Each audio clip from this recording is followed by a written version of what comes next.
Hi guys, so okay, if you don't really want to watch this video all the way to the end, but I really appreciate it if you do, I'm going to say this right now. The Wltoys 124018 is one of the best budget RC models on the market today, and if you don't have one of these in your collection, you've got to go get one because they are just awesome. For the money, for what you get, these are unbelievable. They really are. No wonder these are such popular RC vehicles. So I'm going to give you a quick closer look at it again, and then I'm going to give you my final review and conclusion, tell you some of the pros and the cons, and let you know on some of the plans I have on upgrading this vehicle just to make it that little bit better. So without further ado, let's get into the video and I'll show you exactly what my plans are for this awesome little model. Okay, so now I've got it off the rotary stand, I'm going to give you a nice closer look, give you my thoughts and opinions on this awesome little vehicle. Now, right off the bat guys, I will say I've got some very expensive RC vehicles in my collection. A lot of Traxxas models, a few Armour models, Tamiya, Lossy, but I can hand on heart say this thing is one of my favourite RC models in my collection. For a low budget RC model, this thing is awesome, and no wonder it's such a popular RC model for the RC community. It really is awesome. So there is a few things where this model can be improved, and I will go over that in this video. First off, the range is not that great on this model. You're going to get around 100 meters. That's what I'm finding anyway, and that's what a few other people are experiencing too. Personally, I'd much prefer a further distance in range. Around 150 to 200 meters would be perfect for this size of the vehicle, but like I say, I'm getting around 100 meters, but it could be a very simple fix. So this antenna here coming off of the 2-in-1 ESC and receiver is tucked away, and it's being covered by everything. It's down at pointing at an angle, and it's completely sealed. So what I'm going to do, I'm going to drill a little hole in the back here so the antenna just sticks out just a little bit past the drivers. Just having the antenna position changed just slightly should improve the signal strength and therefore improve the range on this vehicle. When I do that mod, I will share my experiences with you guys and to let you know if that has worked or not.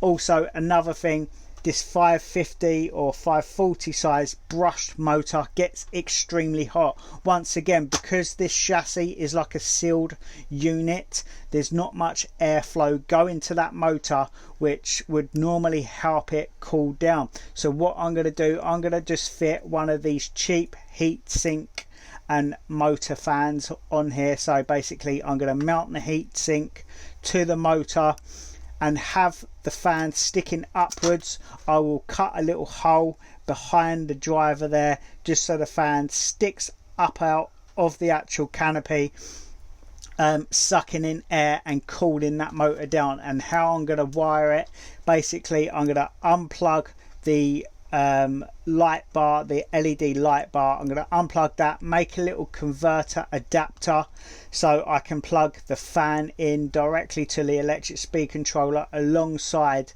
the LED lights. Now if by any chance that does not work, I will hardwire this fan directly to the motor, so basically when the motor kicks in, the fan kicks in also. But I'm pretty sure I can get this running straight from the electric speed controller.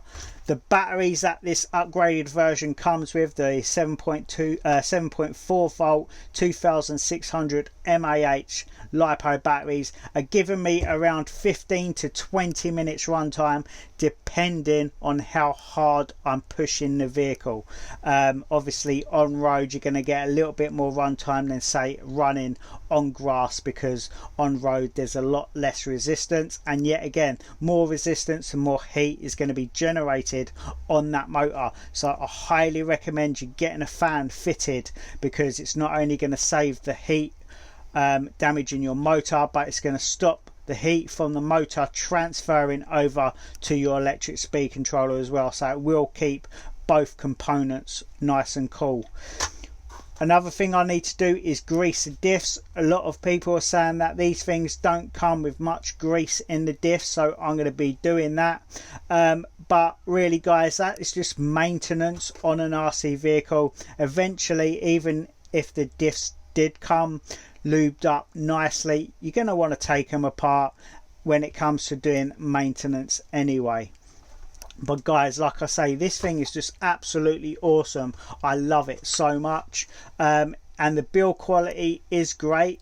It can be damaged if you bash it really hard, and I'll show you that now. You might have seen in my other video, but if you haven't, I will leave a link in the description below or put in a card. But as you can see, I have damaged one of the chassis side skirts here.